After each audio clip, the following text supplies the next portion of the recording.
एक क्वेश्चन था यहाँ पे।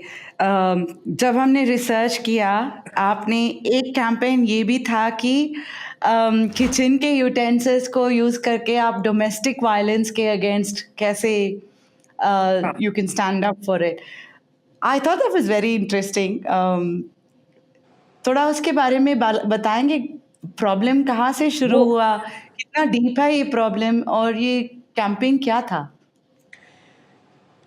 ये जब गाँव में शुरुआती दौर में डेली ऐसी शिकायतें मिलती थी कि भई किसी ने अपनी वाइफ़ को पीट दिया, तो फिर कोई रेगुलर पीट रहा है, तो वो डेली प्रॉब्लम्स मेरे पास आती थी। मैंने कहा कि कल मैं गाँव में नहीं रहा, तो आप इसका सॉल्यूशन कैसे करोगे? और हुँ। यहाँ अपने गाँव को लेकर सिर्फ़ 2 पुलिस कांस्टेबल हैं जो 15 विलेजेज़ में काम करते हैं। उनके पास भी इसका कोई सॉल्यूशन नहीं है। 2 for 15। 15 विलेज। तो वो कैसे इसका सॉल्यूशन करेंगे? तो मैंने उनको कहा कि भई पहले तो उनकी ये सोच कि जो पति होता है वो भगवान होता है। ये निकाला उनके मन से कि कोई भगवान-वगवान नहीं होता। अगर वो भगवान है तो वो तुम्हारे साथ गलत करता ही नहीं। भगवान कभी किसी के साथ गलत नहीं करता, तो ये भूल जाओ।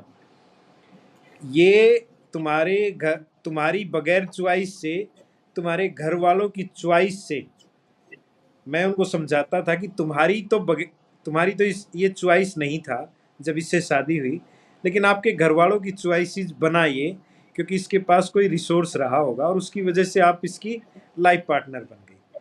अब आप इक्वल हो। अब इक्वल हो, पति पत्नी अगर इक्वल हैं, तो आप याद करो। फिर मैं उनको बताता था कि भाई हिंदू धर्म में जैसे 7 फेरे लेते हैं, एक बार उनको याद करो।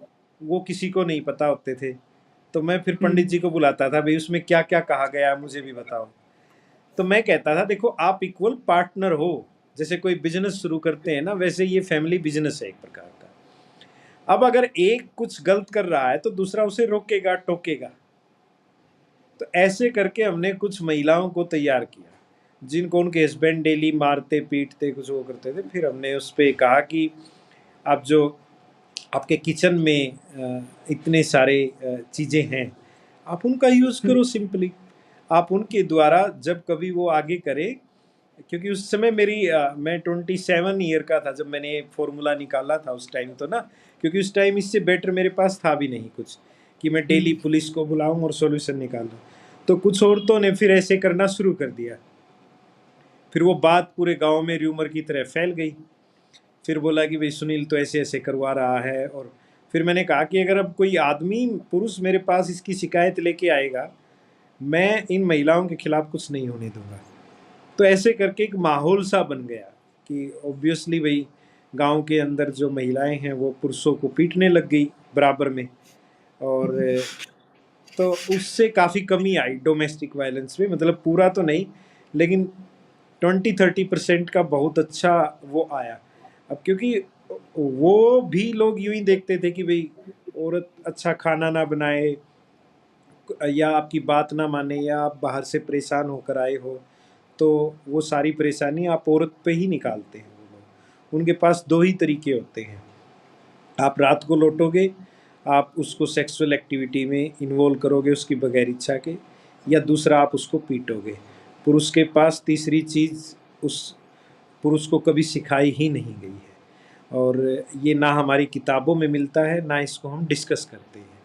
और अच्छा पुरुष होना, अच्छा ह्यूमन होना सभी के लिए बहुत ज़रूरी होता है। और मैं भी मतलब कुछ ये नहीं कि मैंने कोई ऐसा रॉकेट साइंस का काम किया है, लेकिन उस रॉकेट साइंस से बड़ा ज़रूरी इसलिए है, चाहे हमारा देश कितना ही विकसित हो जाए, यहाँ एयर टैक्सी चलने लग जाए, बड़े ब्रिज बन जाएँ, बड़े मॉल बन जाएँ, आप घर बैठे एक प्रकार से रोबोटिक पर्सन्स को ही घर में रखना शुरू कर दो, लेकिन जब तक आप अच्छे सेंसिटिव ह्यूमन नहीं बन पाते, तब तक वो जो कुछ आपने अचीव किया है, वो पूरी तरीके से मिथ्या है।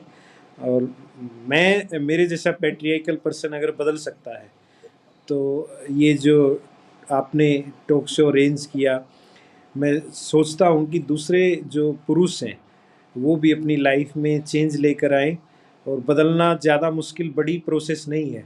सिर्फ आपको आपके पॉजिटिव नेगेटिव जो हैं वो एक बार लिखने हैं और आसानी से आप अपनी बेटी के लिए एक अच्छे पिता हो सकते हो। लेकिन बेटी के लिए अच्छे पिता होने के साथ साथ अपनी वाइफ के लिए अच्छे लाइफ पार्टनर बनिए जब तक आप वो नहीं बन पाते, क्योंकि बेटियों को अच्छे पिता तो बन जाते हैं, बहुत सारे लोग कहते हैं ऐसा।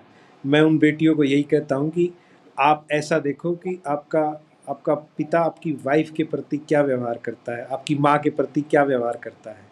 आप सोचती हो कि आपकी लाइफ का पार्टनर आपके पापा जैसा हो, वो आपको तो सुविधा दे रहा है, लेकिन उसके कंपैरेटिव जब आपकी मदर से करोगे तो जैसा आप उसको उसकी शक्ल का ढूंढने की कोशिश करोगे वो आपको आपके पापा जैसा ही मिलेगा।